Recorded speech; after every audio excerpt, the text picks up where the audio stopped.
millones se infectan de papilomavirus, y en ello un enorme costo, por ejemplo, en enfermedades que no se quedan en área sexual, sino que pasan a ser cáncer. Por ejemplo, en nuestro país, 5.000 casos nuevos de cáncer de cuello uterino aparecen, en donde el principal agente termina siendo un virus contraído a través de la vida sexual. Pero no solamente virus, también hay bacterias. 130 millones de personas contraen clamidia, 78 gonorrea y 5 millones sífilis. Ya la Organización Mundial de Salud recomendó nuevos tratamientos adaptados para infecciones de transmisión sexual frecuentes ante la amenaza creciente de una resistencia a los antibióticos. O sea, estamos ante una epidemia que ya ante un uso indiscriminado de antibióticos genera resistencia. En un comunicado publicado en Ginebra, la Organización Mundial se refirió específicamente a la clamidia, a la gonorrea y a la sífilis, que por lo general se curan con antibióticos porque cada vez es más difícil tratarlas debido a que algunos antibióticos están perdiendo eficacia por su uso indebido y excesivo. De estas, la gonorrea es la más resistente. La clamidia, la gonorrea y la sífilis son importantes problemas de salud pública en todo el mundo porque menoscaban la calidad de vida de millones de personas y provocan patologías graves, inclusive la muerte. Hay una necesidad de tratar esas infecciones con antibióticos adecuados y en dosis correctas y en el momento oportuno, porque de esa manera reducimos su propagación, mejoramos la salud sexual y reproductiva en las personas, ¿no? Y aquí se insta básicamente a la gravedad que de pronto puede derivar el no tratar a estos pacientes, hombres y mujeres, con implicancias en la salud. En mujeres es conocido la enfermedad inflamatoria pélvica, el embarazo ectópico, el aborto, la infertilidad, etcétera. Y por último, y como corolario y no menos importante, estas infecciones de transmisión sexual también pueden duplicar o triplicar el riesgo que corre una persona de infectarse de SIDA, ¿no? Entonces, tenemos un abanico de más de 30 microorganismos, virus, bacterias, parásitos y demás que se transmiten por esta vía, y 1 millón de personas en el mundo están día a día adquiriendo una infección por esta vía. Y bueno, no nos extendemos más, sino le damos la más cordial bienvenida al doctor Napoleón Paredes, a quien le reconocemos enormes virtudes docentes, para hablar de este prevalente tema de salud pública, insisto, y le damos la más cordial bienvenida. ¿Cómo estás, mi querido Napoleón? Muy bien, Alberto, igualmente muy contento de estar contigo, porque veo que este es un tema del urólogo y del ginecólogo. Definitivamente la pareja tiene que participar siempre que se habla de una infección de transmisión sexual, y como tú bien planteabas en ese panorama de todo lo que se viene a enfrentar la salud pública, tenemos que decir además que nosotros los médicos, cuando vemos a una paciente, a un paciente, y hablamos en la posibilidad de una infección de transmisión sexual, lo primero que tenemos que pensar es que seguramente no es solamente una, sino que viene asociada. Y eso entonces hace que tengamos que tener mucho más cuidado en el diagnóstico, en hacer los análisis adecuados para poder definir bien qué cosa es lo que está presentando en ese momento el paciente. Porque muchas veces, si uno se deja llevar simplemente por una pequeña lesión o por algo que es muy común, podría estar dejando pasar otras infecciones asociadas, y como tú decías, incluso hasta el SIDA, porque una persona que tiene una infección de transmisión sexual, llámese herpes, papilomavirus, de hecho está mucho más cerca a hacer SIDA. Y si incluso una simple vaginitis, una infección de la vagina por cualquier germen, también va a condicionar a que ese tejido se altere y que sea más fácil que cualquier otro virus o cualquier otra bacteria se meta también, y por lo tanto haga más complicado el diagnóstico. Sí, no, de hecho, como lo mencionamos al inicio del programa, hay casi 30 microorganismos que pueden estar alrededor de la vida sexual. Claro, no todos incurren en severidad ni en transmisión, pero los hay. Me preocupa este informe de la OMS que habla acerca de la resistencia bacteriana de esas bacterias que son supuestamente tratables, ¿no? Llámense clamidia, gonorrea, sífilis, que una penicilina en algunos casos, en otro tratamiento, o tricomonas podrían ser tratadas hipotéticamente, que están encontrando resistencia. No todo de los virus, porque los virus hipotéticamente no son curables, son controlables, se están desarrollando vacunas para el herpes, se están intentando desarrollar vacunas para el SIDA, que todavía no se logra desarrollar perfectamente, pero el tema de los virus desencadena también en enfermedad que ya escapa simplemente a la calidad de vida y a la vida sexual, sino se convierte en cáncer, ¿no? El cáncer de cuello uterino en nuestro país es la primera neoplasia que aparece en mujeres, y obviamente no solamente se trata de invitar a las mujeres al chequeo anual porque es la mejor forma de tener un diagnóstico oportuno, sino es que hay que parar en algún momento esa transmisión, y esto se hace a través de mecanismos de información como los que hoy día se están haciendo. Definitivamente, creo que el tema que tú conoces muy bien, que es promoción de la salud, justamente significa eso, darle información, hacer la prevención y darle justamente especialmente a los jóvenes que están empezando su vida sexual, el mensaje que si ellos están pensando en iniciar su vida sexual, no solamente tienen que pensar en que puede venir un embarazo, sino también que puede venir una infección de transmisión sexual. Vamos a empezar este programa hablando acerca de qué podemos hacer para prevenir en el siguiente bloque, porque vamos a hacer un corte, pero fuera de micrófonos, acerca de la importancia de la prevención, de la importancia de la vacunación, porque como estamos hablando de varios microorganismos, podemos centrarnos primero, por ejemplo, en el papilomavirus. Digo papilomavirus por la importancia y su relación con el cáncer de cuello uterino. ¿Y qué podemos hacer para prevenir? Yo te digo, desde el lado del varón, a veces tenemos unas verruguitas, pero no necesariamente son visibles para que exista un papiloma en una persona que puede transmitir esta enfermedad sexualmente. O sea, ojo, el hecho de que uno tenga una verruguita no es la evidencia que tiene papiloma para infectar a una pareja, ¿no? A veces no hay evidencias y hay contagio, ¿no? Entonces, hay medidas que tomar con respecto a la mujer, porque en el hombre finalmente es muy sencillo, usted va a ver una lesión externa, en la mujer hay necesidad de un examen especializado. ¿Tú qué dices? Bueno, yo creo, Alberto, que en efecto tú estás dando en la primera pauta, que es si el hombre y la mujer llegan a una relación de pareja íntima, al acto sexual, pues significa que debería tener por lo menos una buena comunicación, y eso significa también una confianza, y por lo tanto, como tú dices, hay lesiones que se pueden ver.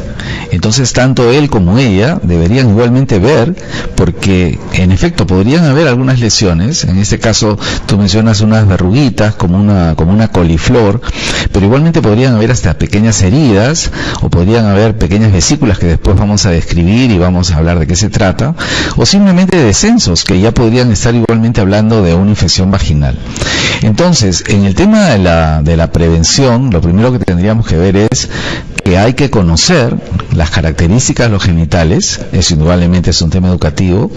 Luego hay que ver el tejido, hay que ver la piel, porque si esa piel tiene algo raro, pues, ¿qué pasó? Es que ya empezó la vida sexual antes por uno de los dos y de repente ya se contagió, porque tú bien decías que, por ejemplo, en el caso del herpes, una de cada 10 personas en el mundo ya tiene la contaminación con el herpes genital. Y eso significa que podría ya ser justamente esa persona. El otro tema es que si nosotros tenemos a un hombre o una mujer que tiene una lesión, pues tiene que ir inmediatamente al doctor, porque eso significa que se va a hacer diagnóstico y se va a dar un tratamiento pensando en qué es. Lo otro es que definitivamente siempre tiene que haber higiene antes y después del acto sexual, tanto él como ella, y de esa manera van a disminuir su riesgo, incluso empezando con una vaginitis o lo que es una vaginosis bacteriana, y eso ya es un factor de promoción y prevención de la salud. Agua y jabón, importante, antes y después del acto sexual. Muchas veces tienen el acto sexual y dicen, estamos cansados, ya no se quieren levantar, pero ahí están haciendo como un ambiente adecuado para que las bacterias proliferen. Y si estas bacterias proliferan y hay un virus que está ahí de vecino porque ya alguien lo contaminó a alguno de los dos, indudablemente va a venir la infección. Mi querido Napoleón, vamos a escucharla. Buenas tardes, doctor Tejada, les doy un agradecimiento por la respuesta. Dos preguntas en una. Yo tengo 50 años. Lo cierto que no sé si una persona que tiene la enfermedad de la diabetes que puede contagiar al tener relaciones sexuales, aún más haciendo el amor oral al doctor. Esa es mi inquietud. Gracias. Ok, mi querido César. Mira, te la respondo yo desde el punto de vista urológico, porque pienso que la inquietud era tuya con respecto a la diabetes y si ese factor podía predisponerte a una infección de transmisión sexual a través de la vía oral. En primer lugar, el diabético tiene un factor de inmunosupresión que ya lo hace más vulnerable a cualquier tipo de infección de este tipo. De hecho, en el pene es muy común una lesión de balanitis, se llama, o sea, una inflamación del pellejito del prepucio, en donde aparece un honguito que se llama la Candida albicans. Es más, es súper frecuente que viene a la consulta nuestra un varón con una inflamación en el pene, rojita, con unas manchitas blancas, y yo le digo, sáquese usted un examen de sangre de glucosa y encontramos que es diabético y él no lo sabía. Entonces, esta relación es importante que usted la conozca. O sea, ya el hecho de que esta cándida aparezca quiere decir que cualquier bichito raro es más vulnerable, porque se genera un territorio enrojecido y vulnerable a la inflamación. En este territorio pueden aparecer otras infecciones con mucha facilidad, sea por vía vaginal o sea por vía oral. La vía oral también tiene una gran cantidad de microorganismos que pueden ser transmitidos a través de la vía sexual, porque no es solamente la vía genital. A través de la vía oral se puede también contraer, por ejemplo, el papilomavirus. Por ejemplo, ¿no? Existen lesiones que pueden derivar hasta en neoplasias orofaringias por el sexo oral. O sea, no desfacemos a esta forma de tener actividad íntima del riesgo de transmisión sexual. Así que la respuesta es concluyente, César. Sí, una persona diabética podría tener mayor riesgo de contraer enfermedades de transmisión sexual. De hecho, le digo más, en el África, donde el SIDA fue y es una epidemia muy importante, se ha logrado controlar su transmisión, sobre todo en la juventud, haciéndose circuncisiones masivamente. O sea, esto se ha hecho en una suerte de generar una suerte de preservativos que protegen un poquito más de ese contacto sexual. Estoy hablando de gente totalmente sana. O sea, sí, esa área inflamada no solamente favorece un bichito, sino varios bichitos. Entonces habría que cuidarse un poquito más, y aunque tenga 50, si bien el riesgo es mayor en la juventud por la frecuencia, también lo es en la gente mayor y en este caso los pacientes diabéticos.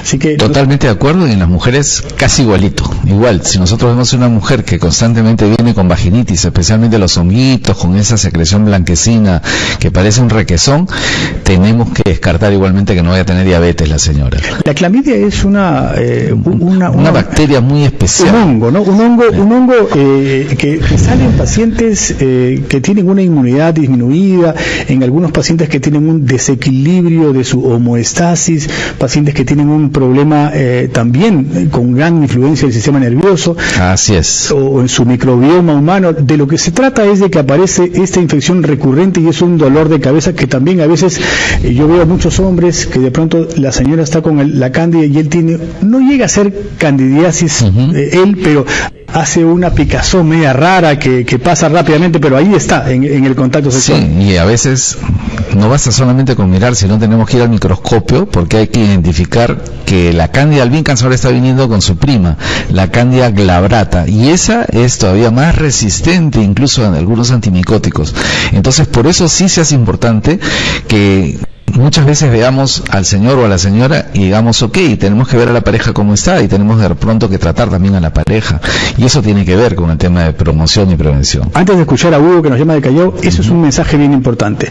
El tratamiento debe ser en pareja, porque si bien alguno de los dos lo contrajo por circunstancias distintas, tiene vida íntima con una pareja, y a veces se hace el efecto ping-pong, que de pronto uno dice, yo me traté y mi pareja no, y de pronto uno la vuelve a contraer. Y hace un círculo vicioso. Hugo, ¿cómo estás? Muy buenas tardes. Buenas tardes, doctor. Quiero que me ayuden, por favor. Encantado, mi querido Hugo. ¿Cuál es tu problema? Lo que pasa es que yo tengo mi pareja, ¿no? Pero lamentablemente nos separamos, pero vemos y ahora, como hace poquito se ha hecho una prueba de Papa Nicolau, me habló hace un mes. Y la salió que tiene un ¿cómo se llama esto? pH, papilomavirus. ¿Un papilomavirus o el pH, que es un grado? No, pero el pH no se reporta ahí. ¿Papiloma le reportan? Es PBH. Sí, PBH, sí, ok. Sí, ya, y justo uno me dijo que se había sacado, ¿no? Y justo lo mandaron para lo que es, para que lo vean, ¿no? Porque tiene principio de cáncer, una cuestión así. Pero yo, por mi parte, yo me fui a una clínica, ¿no? Y me saqué un examen de ¿cómo se llama? De esperma, para ver el esperma. Uh-huh. Y bueno, ahí me dicen que tuvo un virus, ¿no? Que es trichomonas. Trichomonas, no, pero es un parásito. Parásito, sí. ¿Ya? Sí, ¿cómo combatir esto? ¿Cómo puedo hacer?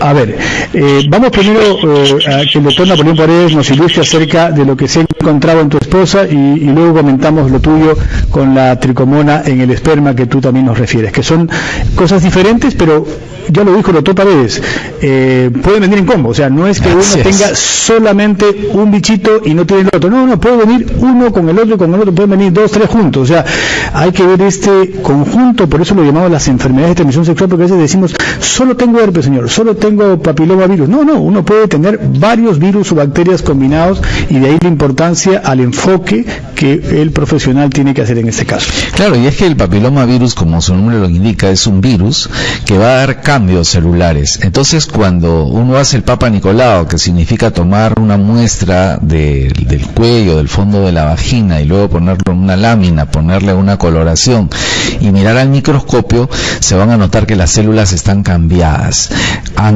alterado su forma, y entonces uno ya tiene una manera de reconocer que el papilomavirus está dando esa alteración. Cuando se tiene esto, entonces uno tiene que pasar directamente a saber qué tipo de papilomavirus es. Eso es importante, Napoleón, que lo resaltemos. No todos los papilomas, porque son cerca de 30 subtipos, son patológicos y son cancerígenos. Así es más, hay algunos que ingresan y desaparecen, incluso en el hombre, en la mujer, muchas veces empezaron esas verruguitas, como una coliflor que decíamos, y en el tiempo, sin hacer nada, desaparecieron. Entonces, lo que tenemos que hacer es definir qué tipo de serotipo, que así se llama, ese grupo de papiloma, y de acuerdo a eso podemos saber cuál es su riesgo potencial a que desarrolle un cáncer. En este caso, un cáncer de cuello, pero cuidado, si el señor tiene también contacto con ella, podría ser también un cáncer de él. Y como bien decíamos con el otro señor que nos hablaba de la variedad en la actividad, si tiene contacto con la boca, si tiene contacto en otra región, igualmente ese contacto piel a piel va a ser el contagio. Hacemos una pausa para escuchar unos consejos comerciales y volvemos con la respuesta hablando acerca de las enfermedades de transmisión sexual. Ya ustedes saben, nos pueden llamar al 212-4100 y al 212-7165 y a nuestros amigos de provincias completamente gratis al 0800-13-14-0 y obviamente también son bienvenidos a través del Facebook. Nos quedamos con la respuesta para Hugo. Así es. Que estaba hablando acerca del papilomavirus y yo creo que quedó pendiente la parte del varón en la cual manifestaba que se había sacado un examen de esperma y que habían salido un virus que se llama tricomonas, no, son parásitos que son tricomonas, que obviamente sí tienen tratamiento diferente a lo que sucede con el papilomavirus. No es papilomavirus, pero en una persona que está manteniendo contacto sexual y en las cuales se diagnostica el papilomavirus, para mí debo considerarlo portador hasta que no demuestre lo contrario. ¿Por qué? Totalmente de acuerdo. Porque en el hombre como en la mujer a veces, insisto, son 30 subtipos de papilomas. Los que hacen verruguitas son un par de ellos solamente. Los otros no hacen verruguitas, pero pueden hacer enfermedad. Entonces, si yo lo detecto en la mujer, sobre todo el 16 y el 18, que son los patológicos, que pueden ser cancerígenos, en el hombre tengo que considerar que también los puede transmitir. En él hay que tratar las enfermedades subyacentes y obviamente hacer un plan de educación.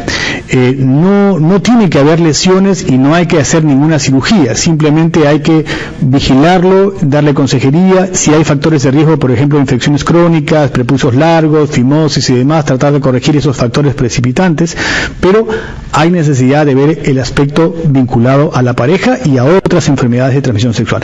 El tema de tricomonas, no te preocupes, eso un par de días de tratamiento se cura, no hay problema, pero acá el problema son las bacterias y los virus, y ahí nos quedamos hace un momento con este tema de la vacunación, porque la vacunación está enfocada en la prevención, y yo creo que un consejo muy importante que nuestros amigos oyentes tienen el día de hoy es qué podemos hacer ante este virus, que no lo vamos a ver porque no tiene ninguna verruguita. En los que tienen verruguita, por supuesto, podemos tomar alguna precaución. pero en los que no, ¿qué hacemos con la juventud? Sí, definitivamente, si ya se expuso al virus y el virus entró, ya la vacuna no va a actuar. Aunque entran en discusión todavía diciendo que sí, que puede ayudar, que mejor poner a no poner. Pero lo que se indica y lo que se acepta a nivel mundial es aplicar la vacuna a la mujer o al hombre siempre que no haya tenido acto sexual y por lo tanto esté seguro que no ha tenido contacto con el virus. ¿A qué edad?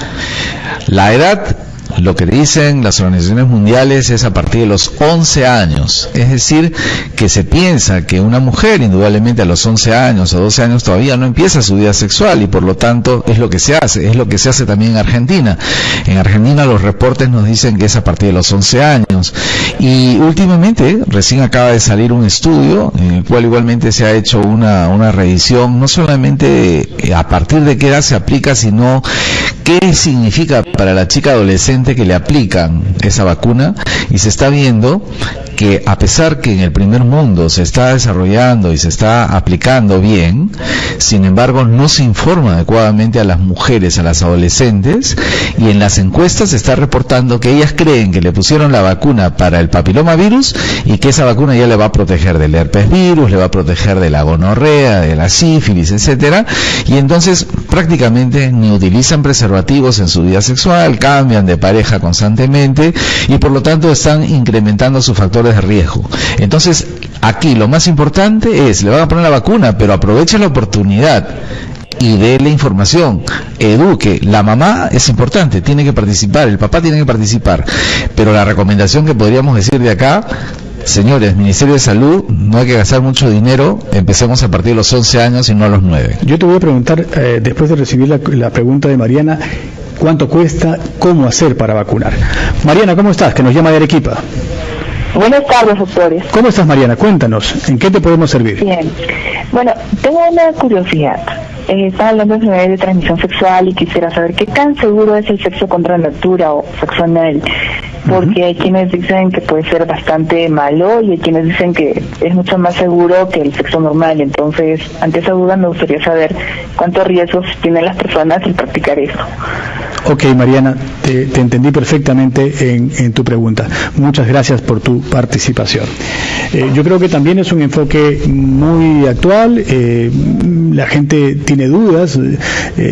Dicen, bueno, mi pareja me propuso tener sexo anal. ¿Esto es seguro? ¿Esto es saludable? ¿Va bien? ¿No va bien? ¿Cuál es su consejo, mi querido Napoleón? Bueno, lo primero es, como tú dices, hay que hablar de sexo anal. En sexología y en sexualidad hoy día se evita el término contra natura y más bien lo que se prefiere es aceptar lo que la pareja quiera hacer y que quieran ellos tener como satisfacción y placer. Indudablemente, si ella se siente incómoda, le duele, no le gusta o definitivamente rechaza esa posibilidad, su pareja lo tiene que entender y no debe forzarla. Si es que ambos están de acuerdo, entonces es un tema de variante de la actividad sexual de la pareja. Lo único que podríamos decir es que si se tiene el sexo anal, lo único que estamos evitando es la posibilidad de un embarazo, porque indudablemente para que exista embarazo tiene que haber eyaculación y esa eyaculación tiene que ir a través de la vagina. Si es que la pareja utiliza como un método de planificación familiar, no es lo más recomendable, pero indudablemente es una alternativa. Pero debo de entender por tu comentario, y esto para todos nuestros amigos oyentes, de que a través de la vía anal sí es posible encontrar cualquier tipo de enfermedades de transmisión sexual. Por supuesto. O sea, un poco entendiendo lo que Mariana nos preguntaba, es que como que esta vía, claro, más allá de lo higiénico, más allá de que hay un microbioma distinto, donde pueden haber contactos distintos y inflamaciones diferentes, si a través de esa vía podrían, porque hay también mucha gente que piensa que el sexo oral, por ejemplo, no transmite virus ni bacterias, y eso también es una equivocación. Claro que sí. Entonces aquí yo creo que es importante precisar que a través de la vía anal también es posible encontrar. Y es más, podemos encontrar igualmente al papilomavirus que estábamos conversando, podemos ver que esas verruguitas se van a dar en toda esa zona, en que la posibilidad del cáncer anal también existe, en el cáncer del el pene también existe, si indudablemente la mujer lo va a contagiar con estos serotipos que decíamos que son cancerígenos. Y además, el otro tema ya de promoción y prevención es que si tiene acto sexual por la vía anal, lo ideal es que utilice un preservativo, porque eso muy bien sabes, Alberto, en urología te puede llevar pues a una uretritis y lo que es peor, una prostatitis, si es que se contamina con un germen. Pero además hay que tener cuidado que si ya se utilizó la vía anal, no se debe utilizar la vía vaginal, porque ahí se pueden estar llevando gérmenes también, y entonces vienen infecciones hacia la zona genital, que como tú bien decías, incluso no solamente van a ser resistentes a algunos antibióticos, sino que hasta puede llegar a tener una obstrucción de la trompa, y eso viene con infertilidad. Y hay otro detalle más interesante, o sea, cuando hablamos de virus que son transmitidos sexualmente, mucha gente no lo tiene en agenda a la hepatitis, por ejemplo, ¿no? Así es. La hepatitis B se contagia también a través de la vía sexual, y la hepatitis A más por la vía anal, porque obviamente uno la digiere y la elimina por la vía digestiva. Entonces, la hepatitis A, por ejemplo, es un virus que puede contraerse más por la vía anal que por cualquier otra vía de contagio. Entonces, es importante resaltar que esa también es una vía de diseminación y que hay que tener precauciones como un preservativo. Sí, yo creo que la higiene también es otro factor que va a estar ahí jugando en ping-pong, y si de pronto tenemos algunos pacientes, como nos llamaron hoy día, que tienen una diabetes, tienen una balanitis, tienen un tema adicional inflamatorio en el prepucio, pueden adquirir también una flora y unas bacterias que podrían ser no buenas para su salud. Sí, definitivamente en salud pública ya pusiste el otro tema, hepatitis B. La hepatitis B es mucho más mortal que el cáncer de cuello uterino, y si es que se contrae una hepatitis B, definitivamente lo más probable es que a 10 años tenga un hepatocarcinoma, y eso sí va a llevar al cáncer, a la muerte. Volvemos luego de una pausa que a mí me parece tremendamente importante de hoy, que es la prevención, porque más allá de saber que hay enfermedad de transmisión sexual, quiero saber qué cosa puedo hacer, ¿no? O sea, y siempre un paso adelante, que es la prevención, no esperar la enfermedad, no esperar a un cuello uterino que normalmente viene en el 80% avanzado, que es lo peor todavía. Así o sea, es. No solamente no hay una cultura ni hay un plan claro de prevención, sino es que encima encontramos un diagnóstico de cáncer tardío porque no van a hacer su Papá Nicolau y no hacen su examen regular y anual. Pero la vacunación, el embarazo adolescente, tú has sido un experto en tema de embarazo adolescente y has estado trabajando en el ministerio programas en ese sentido.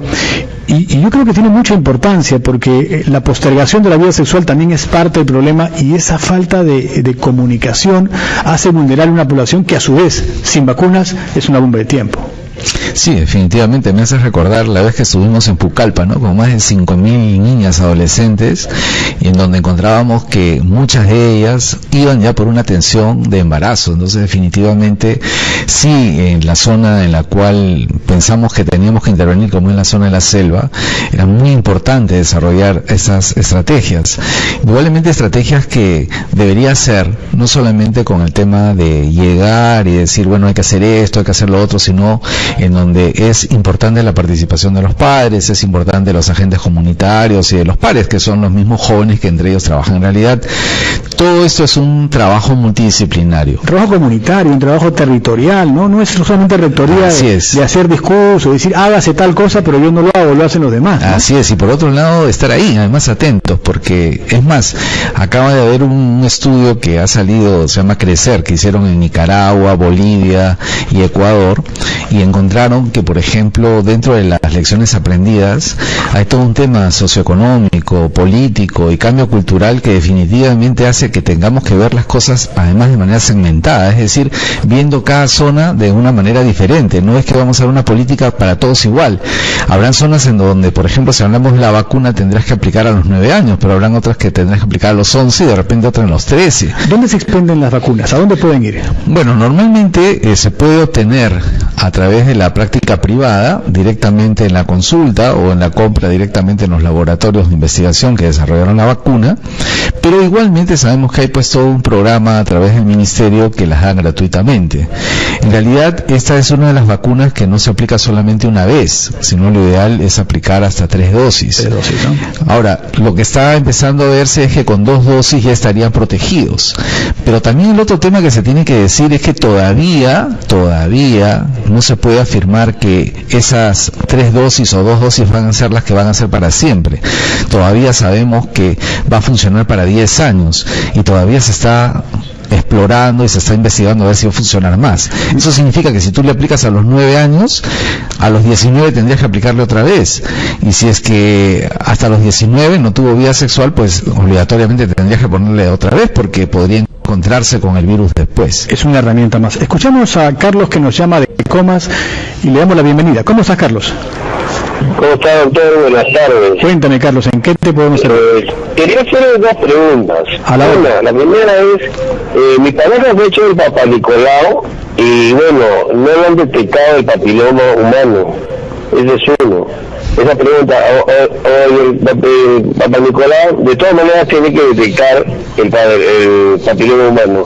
Ok, esa es una pregunta. ¿Y la otra? La segunda pregunta es, en caso una mujer tenga el papiloma humano y quiera tener el sexo oral, ¿cómo el hombre puede detectar que ha sido contagiado o qué síntomas tendría para detectar eso, ¿no? ¿Me puede responder 2 minutos para yo poder llegar a mi radio, por favor?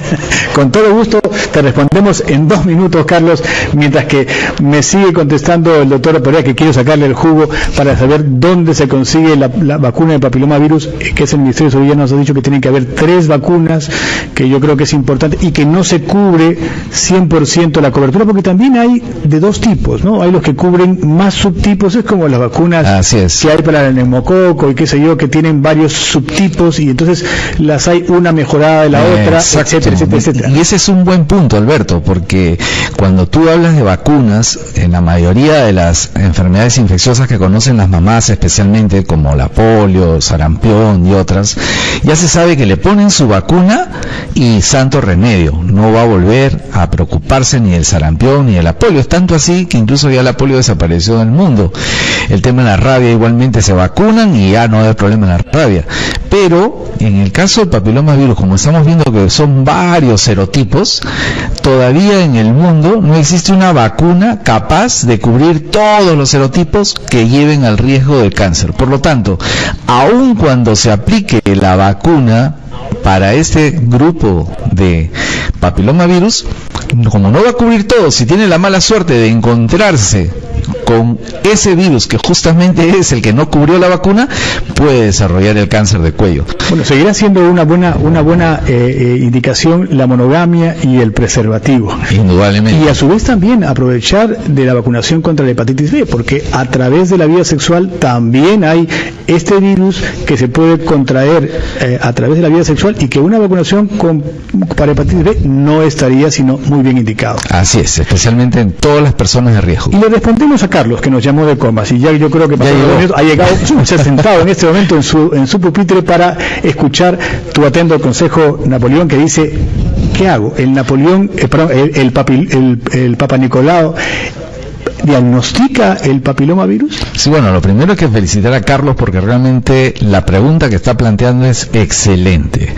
El Papa Nicolau lo que permite es plantear la posibilidad que por esa alteración de las células uno tenga una alta sospecha que está presente el papilomavirus.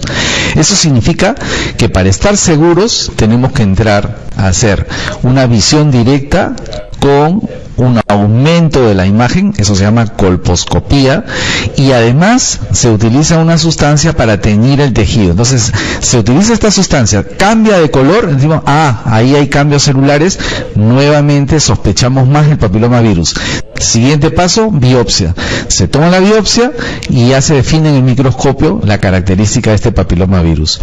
Pero no sabemos todavía qué tipo es. No, pero estás hablando simplemente de sospechas. O sea, nada más. En muchos casos no hay una certificación que la persona tiene papiloma de todas maneras, ¿no? Entonces, para poder tener la seguridad, tenemos que hacer otros exámenes de laboratorio que ya nos van a permitir, ahí sí, identificar cuál es el tipo de papiloma y en función a eso saber su pronóstico. Y en ese ping-pong que él nos pregunta con respecto al sexo oral, ¿no? Dice, bueno, ¿yo cómo puedo saber si mi pareja no tiene una lesión, yo puedo practicar sexo oral, podría contagiarme yo? Así es. La respuesta es sí. Lamentablemente, primero, que no tiene un espéculo para examinar a su pareja. Segundo, que no puede hacerle menos los exámenes que el ginecólogo no puede hacer.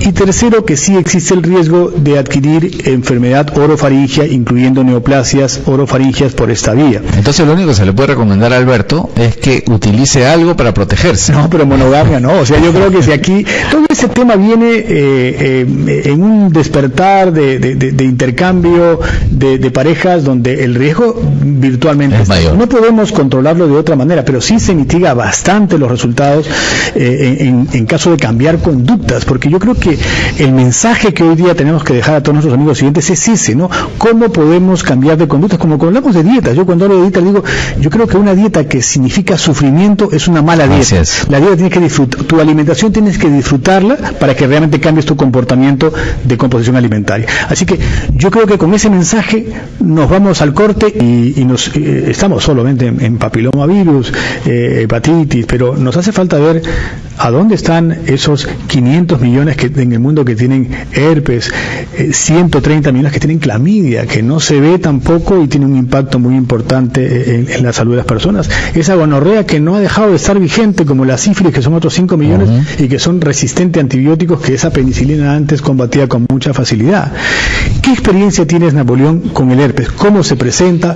¿Cómo nuestro amigo oyente puede saber que tiene esta enfermedad y que la puede transmitir a través de la intimidad? Bueno, de hecho el herpes virus, como su nombre lo dice, es un virus que igualmente todavía no tiene vacunas, no tiene tratamiento directo. Hay algo que ayuda, como hay unos medicamentos que indudablemente lo que hacen es que ya una vez que se presenta el cuadro, que ¿cómo es se presenta, con un enrojecimiento, con un dolor, generalmente en los labios o en la zona genital. Por eso que incluso desde antes se hablaba del herpes 1, del herpes 2. El herpes 1 se relacionaba solamente con la zona de la boca, la zona de los labios, y el 2 se relacionaba más con la zona genital, pero en años recientes se ha visto que incluso el mismo virus 1 puede estar a nivel genital y el 2 puede estar también a nivel oral. Cruzados, definitivamente. Sí. Entonces, lo único que se puede hacer es disminuir la sintomatología con el tratamiento, pero no lo va a curar, lo va a tener para toda la vida. Y la característica es, en el caso de las mujeres, por ejemplo, que cuando justamente viene la menstruación, o le baja las defensas por algún motivo, o hay mucho sol, o hay estrés, indudablemente es el momento en el cual aparece. Y empezaba pues con ese enrojecimiento, con ese dolor, y luego unas ampollitas, unas vesículas como que se llenan de agua, que se van a estar formando no solamente en la parte externa, en los labios, sino podría estar incluso internamente, y también podría comprometer la lengua. Y la característica es que indudablemente si en ese momento tiene contacto con su pareja, va a ser el momento en donde va a haber mayor riesgo de contaminación. Esa es una interesante precisión. ¿La persona que tiene herpes puede tener relaciones sexuales o ya no debe tener relaciones sexuales o debe tener siempre con preservativo? Con las justas, agarrarse la mano, mirarse a los ojos, decirse cosas bonitas. Cuando está con la lesión. Cuando está con la lesión. Ah, ya, pero en otro tiempo sí puede. En otro tiempo sí, pero indudablemente no nos asustes, porque si no después ya dices, oye, no van a poder tener relaciones, mañana vamos a tener que tener otro programa para ver qué hacemos con esos pacientes. No, yo creo que sí es posible, pero evidentemente cuando hay lesión no. Ahí definitivamente no. De hecho, que la medicina es tan apasionante que tú sabes, en medicina no podemos ser totalmente esto va a pasar y esto va a ocurrir. No podemos ser tajantes. Entonces, incluso cuando no hay lesiones, se han visto que también puede haber contagio. ¿Cuánto tiempo se demora en curar la lesión que aparece como este enrojecimiento que luego se hace ampollitas? Generalmente varía entre 3 a 5 días, pero cuando nosotros actuamos rápidamente, esto se puede acortar. Es decir, que rápidamente se va a convertir en una costra. Con las pastillitas y la crema, sí, que son el grupo que ayudan porque van a actuar directamente sobre estas. O sea, tiene tratamiento, hay que acudir inmediatamente para cortar el periodo de latencia en la cual aparecen esas lesiones que son llaguitas, a veces no son ampollas y que aparecen en personas que lo tienen. Y eso es muy importante, Alberto, tienen que ir al doctor, porque muchas veces las mujeres especialmente se dejan llevar por las amigas, por la señora del microbús que la sabe todo, y entonces le dice, tienes eso, ponte esa cremita, y a veces le está dando un corticoide. Sí, no, y es incendiar la hoguera. Exactamente, sí, como un fuego. Entonces ahí sí que nos vienen a buscar. ¿Y qué se puso? Y nos damos cuenta. Se hizo más rojo. Napoleón, la clamidia. La clamidia es otro bicho que ya es una bacteria que de pronto sí se puede tratar, pero que es difícil de diagnosticar. Así es, la clamidia es una de las que también se considera muy importante dentro de la ginecología porque estaba muy asociada a la enfermedad inflamatoria pélvica. Es decir, que la trompa se engruesa, y si es que se engruesa nada más, ya estamos hablando con un cuadro leve, pero si ya no solamente se engruesa, sino se llena de pus, se hace como un absceso, incluso estamos viendo que llega a tal situación que no solamente tenemos que dar antibióticos por vía endovenosa, sino incluso hasta tenemos que hospitalizarla y operarla, porque realmente el tejido va a estar muy dañado. Y muchas de estas clamidias, cuando afectan las trompas especialmente, son las que se van a asociar con la infertilidad, porque va a dañar la trompa, es decir, va a obstruir las trompas y por lo tanto lo único que va a quedar es hacer un procedimiento de fertilización. Pero para no hay muchos síntomas en la mujer, ¿no? Sí, es muy variable, y cuando ocurre, pues generalmente es el dolor o la secreción. En este caso una secreción amarillenta. Cuando ya se complica es que vienen fiebres muy altas, arriba de 39 grados, hay un malestar general, ya se le nota tóxica porque la mujer queda realmente mal. ¿Y el examen que se hace para diagnosticar esto? El examen rápidamente es como el examen ginecológico, es el tacto vaginal. Nosotros rápidamente tocamos el tejido, movemos el cuello, hay un gran dolor en los lados del cuello, luego encontramos que hay engrosamientos, hay mucho dolor, realmente una resistencia en el tejido. ¿Hay exámenes? Entonces, los exámenes de la ecografía, los exámenes de la sangre que nos permite ver cómo aumentaron, ¿sí?, los leucocitos, ya podemos ver rápidamente hay una gran infección. Tenemos antibióticos felizmente y podemos actuar rápidamente, generalmente muchas veces con vía endovenosa, porque realmente estos gérmenes son muy agresivos. Los estudios de serología que se hacen para ver anticuerpos, IgG, IgM, también son útiles para ayudan igualmente, incluso ya se han hecho varios estudios, incluso hay estudios que se han hecho en el Hospital Loaiza con universidades de los Estados Unidos, y se ha visto que en varias de estas enfermedades inflamatorias pélvicas, arriba de un 24% incluso, está presente la clamidia, ¿no? Este es un estudio, me acuerdo, del doctor Francisco Escudero con su equipo, y definitivamente pues este tipo de cosas nos hace pensar que la clamidia es una de las bacterias a tenerle mucho cuidado. Sí, pues y en el hombre también, porque de hecho esas uretritis, inflamaciones que aparecen en los epidídimos, que son esas glandulitas que están encima del testículo, a veces dice, me duele el testículo, ¿no? Y de pronto no ha tenido ningún antecedente importante, nunca se le hinchó de forma notable, nunca tampoco tuvo esa secreción típica que aparece en otras enfermedades venéreas donde hay pues pus, claro, acá a veces no hay sino un pequeño desfiladero, pero sí hay inflamación, ardor. Entonces el hallazgo de esta clamidia también produce en los hombres infertilidad, aunque te parezca mentira, así como la mujer obstruye las trompas porque está crónicamente ahí mucho tiempo, en los hombres también, ya en sus conductitos largos, en sus epidídimos, o sea, en estos conductos que almacenan los espermatozoides, o en la propia uretra, puede haber una colonización de esa clamidia y generar una infección de transmisión sexual que finalmente deriva en infertilidad por problemas obstructivos de estos microcanales que llevan los fluidos seminales hacia el exterior. Y una gran pena si son jóvenes y si no tuvieron bebés. Porque definitivamente si empezamos a ver que el inicio de la actividad sexual fue muy temprano y además cambió de pareja muchas veces, lo más probable es que esté agarrando una infección de transmisión sexual. Bien, volvemos luego de una pausa y terminamos con sus inquietudes y hablando ya de la gonorrea, la sífilis y la resistencia. Por esta gentileza que has tenido de partir tus conocimientos con todos nuestros oyentes en un tema tan importante de salud pública que son las enfermedades de transmisión sexual, porque tienen un impacto más allá de la vida sexual, más allá de la vida íntima, y por eso queríamos también concluir con algunas ideas acerca del control de la gonorrea, de la sífilis, qué son, del molusco contagioso, ¿no? Este molusco que salen como unas perlitas en algunas personas y que también se transmiten. Realmente quienes nos escuchan dirán, son un montón. Es que antiguamente solamente hablamos de SIDA, que wow, era la enfermedad, y la gonorrea y la sífilis como las estrellas combatibles, ¿no?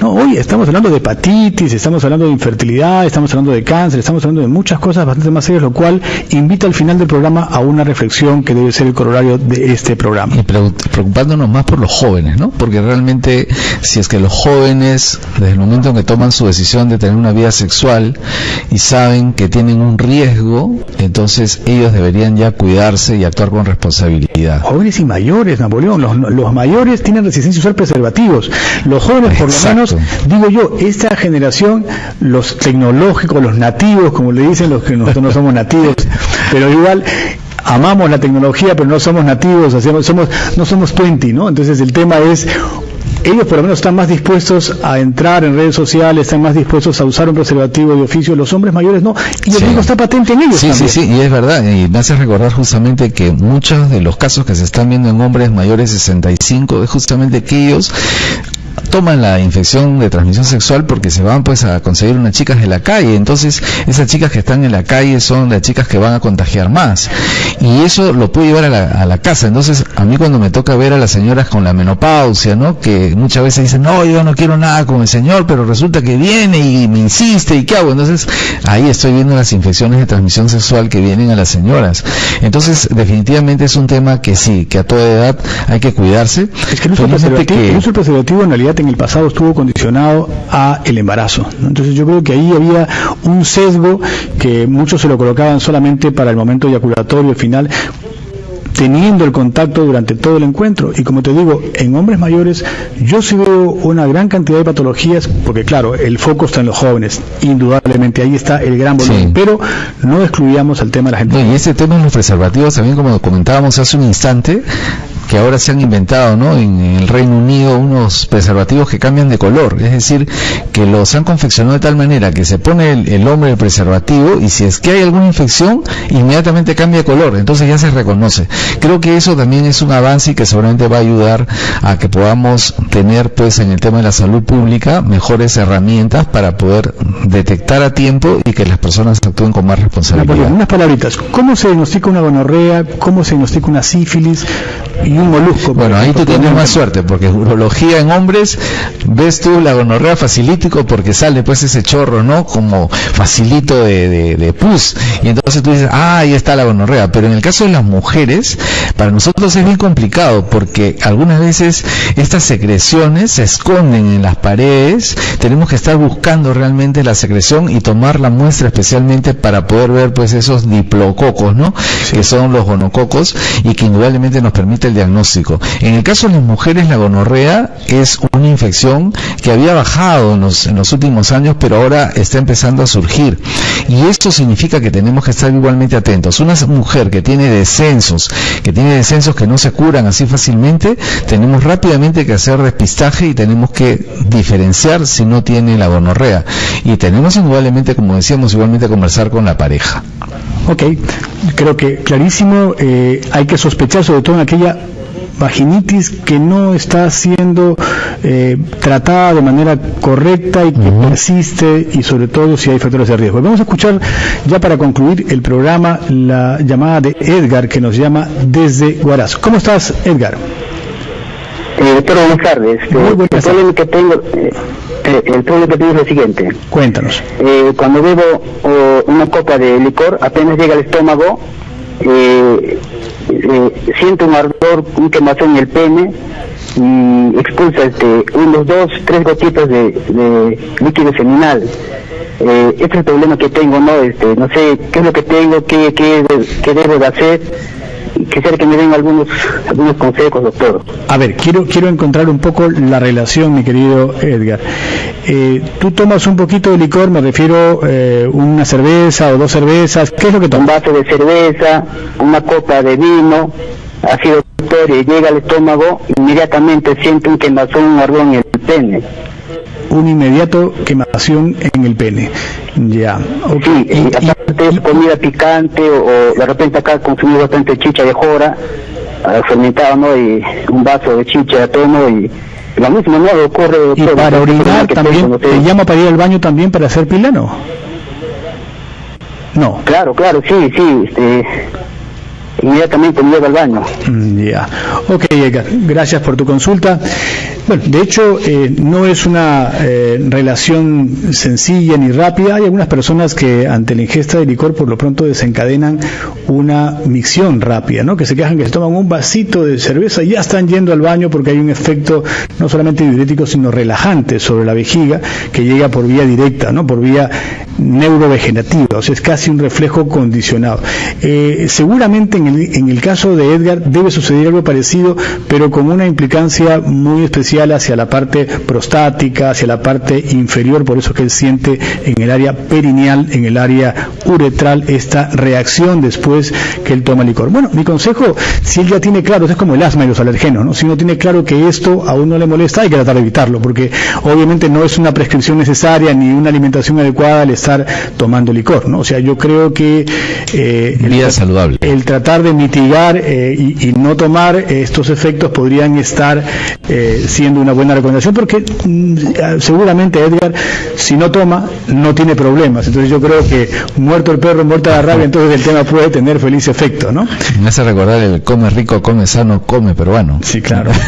O come poquito y come bien, ¿no? Porque yo creo que ahorita el tema de alimentación no se debe centrar en realidad en la composición alimentaria, sino en el volumen, sino en la composición de alimentos. Pero bueno, ese es otro tema.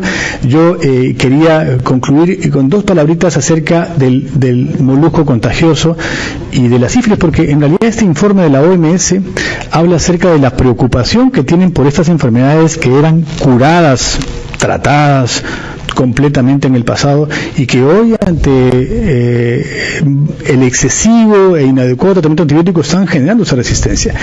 ¿Qué hacer? ¿Cómo se diagnostica? Sí, esto es muy preocupante, especialmente ya en la obstetricia, Alberto, porque tú sabes que si una mujer está gestando y especialmente está iniciando o está al final y vienen estas infecciones, hasta pueden pasar al bebé y entonces ya vamos a tener una sífilis congénita que va a llevar a malformaciones en el bebé y vamos a tener incluso problemas que se pueden dar si es que la mujer no tiene un cuidado adecuado. Entonces es muy importante en el caso de las mujeres que tienen una vida reproductiva, que están todavía jóvenes, que tienen posibilidad de tener bebés, en tener más cuidado.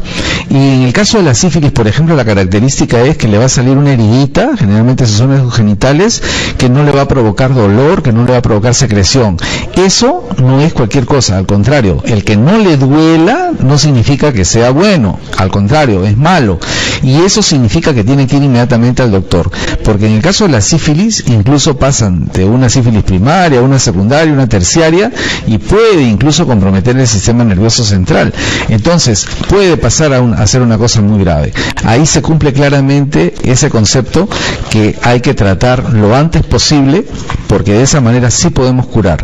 Cuando ya avanza la enfermedad, es mucho más complicado. ¿Ustedes ven molusco contagioso?